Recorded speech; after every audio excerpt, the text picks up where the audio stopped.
Your baby has suffered a traumatic brain injury at birth, and now you get the bills from the hospital, the doctors, the medical professionals, and you've learned that the bills have been reduced. There's been a reduction, and maybe in some instances you have not even been billed for certain things. And now your question is, well, does this mean that they are admitting liability? The hospital, the doctors, the nurses, they are admitting they didn't charge me, so they're admitting that they did something wrong.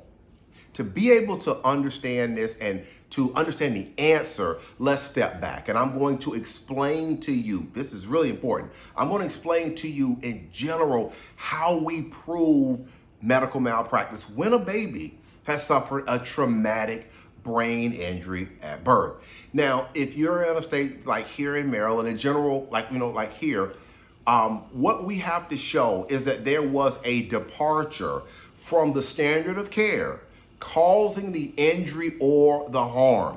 And we're able to prove this, or we're able to show this departure from the standard of care causing the injury or the harm through the use of medical experts. So we have to talk with medical experts, and a birth injury attorney like myself, we know the types of experts that are needed. So that's not anything that you have to worry about. Don't be worried about, well, what type of experts are we going to need? Am I going to need an OBGYN? Am I going to need a nurse midwife? Or am I going to need a pediatric neuroradiologist? We know the experts, so don't worry about that.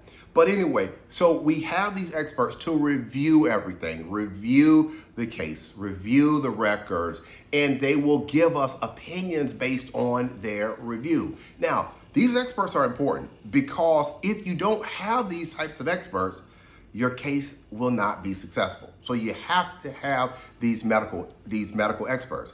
And if you now think about it, if you think about what I talked about earlier with the reduction of the bills and things of that nature, when hospitals or if doctors and nurses do that, that's really irrelevant when it comes to the issues that I've discussed. Standard of care, deviation from the standard of care, causing the injury or the harm. So the fact that the hospital has reduced the bill or not charged you for certain things because of your baby's injury, that's irrelevant when it comes to this issue of liability and whether they are responsible for your baby's injury. Now, I know I talked about a lot here, but I'm shooting this video because I've had family members and families contact us and they have that question. They will lead with, well, Marcus, I know that this is the case. I know that the doctors and nurses, they did something because they reduced the bill or they didn't charge us for certain things. And so I just want to help you understand it from the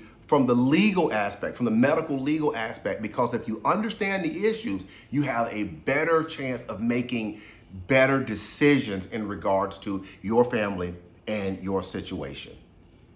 If you have more questions, maybe you're here watching this video today because your baby has suffered a traumatic brain injury and maybe the hospitals, maybe they did reduce some bills and you have questions. In other words, you would like us to do what we call a birth injury investigation. If that is you, what I invite you to do is to go ahead and get your phone and call the number that you see on the screen. Call us. We speak with families like yours about these issues all the time. This is what we do. It costs you absolutely nothing to at least talk with us about your baby's HIE diagnosis and injury. One more thing before I go. When you call my office and talk with our secretary, be sure to let them know that you would like to pick a date and a time for us to call you. A date and a time, that's important, okay? So make sure you pick a date and a time. One more thing. I practice law here in the state of Maryland. And because this video is on the internet, it's on social media, it's on a lot of other places, we will get individuals who will contact us. They're in the United States, but they may not be in Maryland. They will contact us.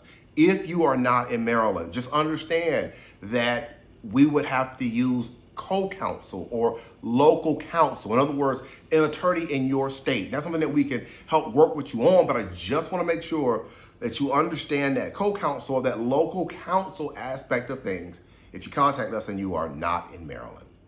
All right, that's going to be it for today's quick educational video. Again, I'm Marcus Boston, and I'm one of the childbirth injury and medical malpractice attorneys practicing law here in the state of Maryland at Boston Law Group, LLC.